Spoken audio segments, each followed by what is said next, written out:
You're born too late to explore the ocean. You're born too early to explore the universe. But you're born just in time for AI to royally screw you. Yes, it's that time, folks. Hit the like button and subscribe, baby. But people are going to say, the Nintendo fanboys are going to say, think about the shareholders. What are they going to do without another gold-plated toilet or another luxury car and house? You know what? I'm glad nothing has changed over at Nintendo. Because remember when the previous Nintendo of America president thought it was okay to charge $80 for a Mario Kart game? Yeah, they clearly don't care about the casuals, and they definitely don't care about the Nintendo fanboys. Because let me tell you something, when I found out Mario Kart World would cost $80, I was like, yeah, Nintendo is gonna find out that people don't buy things they can't afford, even the fanboys. You know what? Scratch that. I was wrong. I think a Nintendo fanboy would rather starve before missing out on the latest Nintendo release. Because it looks like Nintendo needs to switch to a different strategy. Wink wink, if you catch my joke. It was a terrible joke. Anyway, listen, if they think it's necessary to raise the price, I see it as necessary to stop buying their products. Before we get to this story, I just want to say Nintendo's not only raising the price of the Switch 2, but they're also increasing the subscription price of Nintendo Switch Online. What?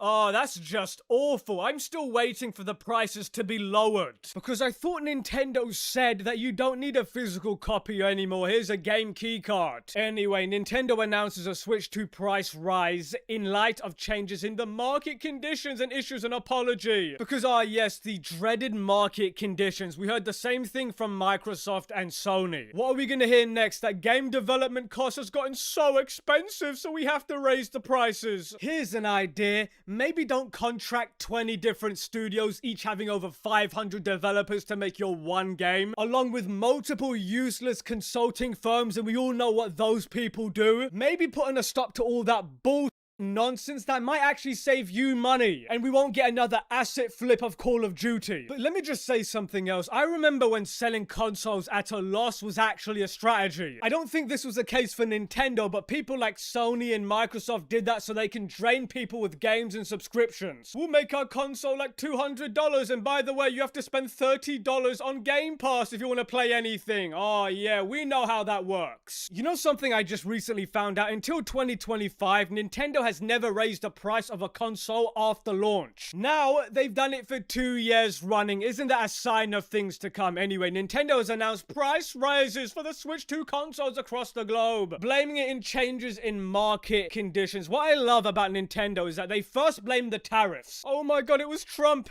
It was Trump in China that's making us raise the prices. Now they're blaming AI, because here it says Nintendo officially raises the price of the Switch 2 console by to $500 as AI data centers consume global memory supply, squeezing out consumers. They're just going through their Pokédex trying to find any excuse. But you know who's next? You. They're gonna blame you next if they haven't already. Because even if you're the biggest Nintendo fanboy, we're talking about the mentally stunted 40-plus-year-olds who are still clinging onto their childhood like a bunch of pathetic losers. Even you can admit that the console isn't worth that. It's barely worth what it costs now. And by the way, Sony and Microsoft isn't any better. Sony sent me a survey to my email yesterday. At the bottom of the email, it asked me what I thought of AI. And one of the options was, how would you use AI on PlayStation? But you know what was the disgusting part about that question? It was that there was no option for I wouldn't use AI under any conditions. Yeah, it didn't give me an option to say no, I wouldn't use it. That's just so absurd. Imagine going to a restaurant and they ask you to rate their food by great, super great, or amazing. You would think they're completely, just utterly incoherent and utterly delusional. But I've got an idea for you, Sony. How about I drop a telephone booth on your head, because no one cares about AI. And by the way, don't even get me started on Copilot. There's still not an option for me to reject that dog permanently. It comes back every single time I start Windows. It's like a disgusting smell that follows you around anywhere. But I'm sure most of you already know that AI won't be here to help you for the long run. It will be here just to prompt you to spend more money. It's funny, by the way, how all of our problems can lead back to AI data centers, increasing hardware prices for everybody. Anyway, a ton of these data center companies, by the way, can't get loans. They actually need to build the buildings. They need to buy the equipment because everything just got way more expensive for them. So they're gonna need bigger loans, but American banks have stopped lending them any more money. The cost of doing it is just a money pit. It's already affecting the average everyday person, so it's beyond